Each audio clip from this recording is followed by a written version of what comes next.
Diablo 3. For those that don't know, Diablo 3 is the third entry in a lineage of games known as Diablo from Blizzard Entertainment. The first game came out in 1997 for the PlayStation, and the second game came out on PC in 2001. But the third one came out in 2012, so we had a nice 12-year gap between 2 and 3.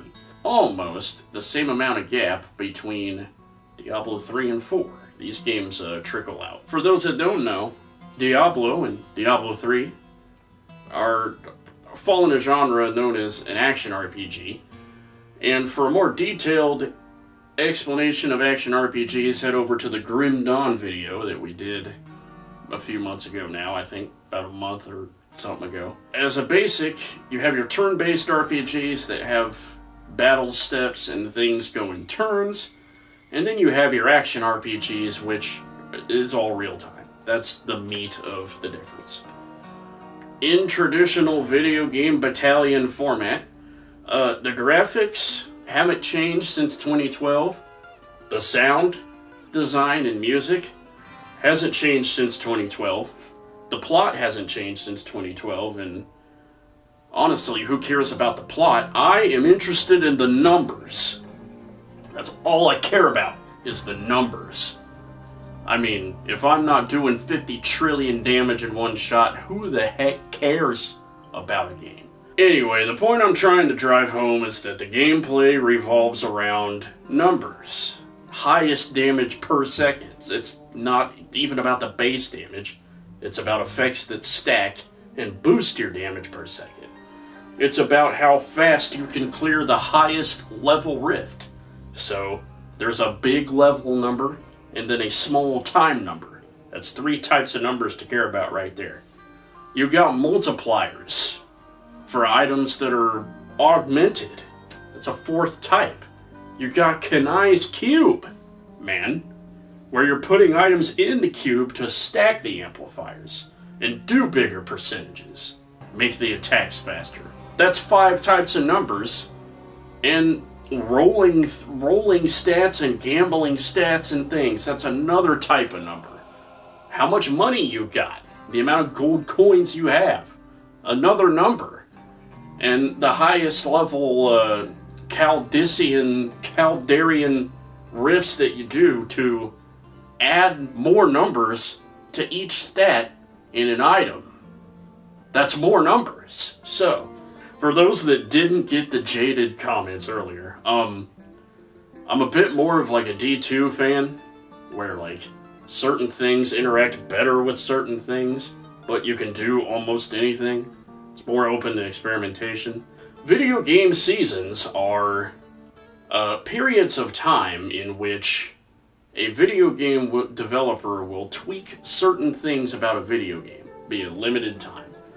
Obviously, this implies it has to be online, but yeah, so during this Season 28, Blizzard tweaked a few things in each item, added a few awesome gameplay elements, and which we'll get into shortly, and that's what makes Season 28 a definitive period of time. Once Season 28 is over, there is no more Season 28.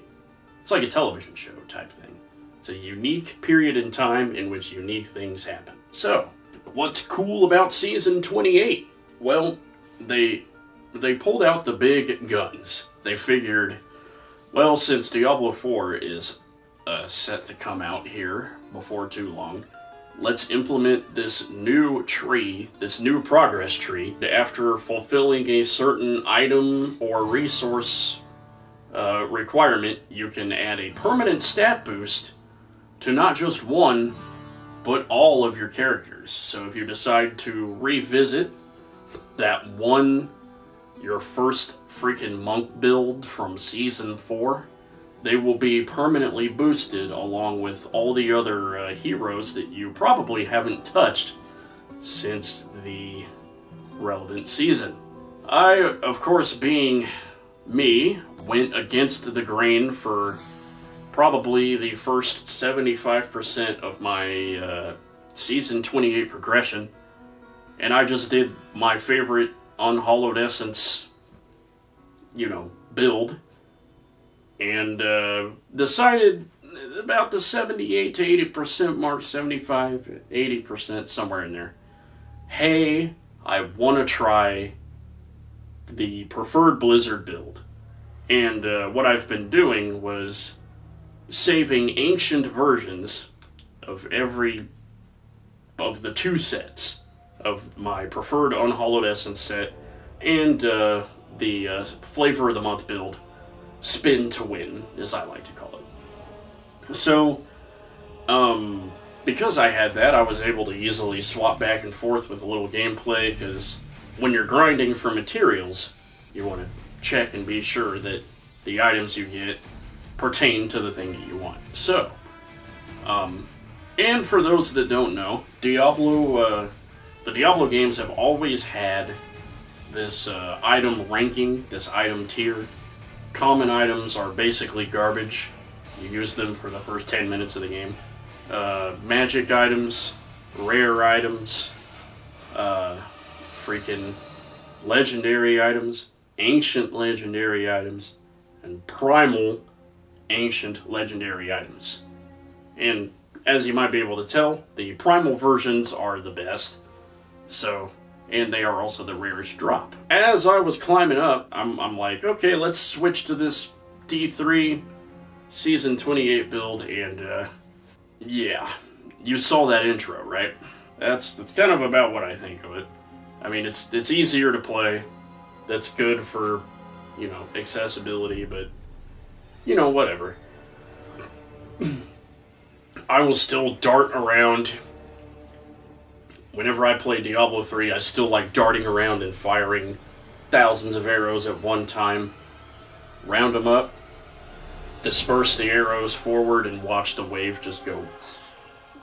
Is pretty awesome. Basically, I can't wait for Diablo 4. It has been speculated that Season 28 is the final season of Diablo 3, since Diablo 4 comes out mid this year, 2023. So there won't be time for another season. The internet doesn't speak for Blizzard. There might be 1 or 2 more seasons of Diablo 3. But yeah, so Diablo 3 had a great run. 11 years of providing great quality entertainment. I was only in it for about 8 or 9. I think I bought the game in 2015 when it went on sale for the very first time. But yeah, so Diablo 3, we definitely knew ye.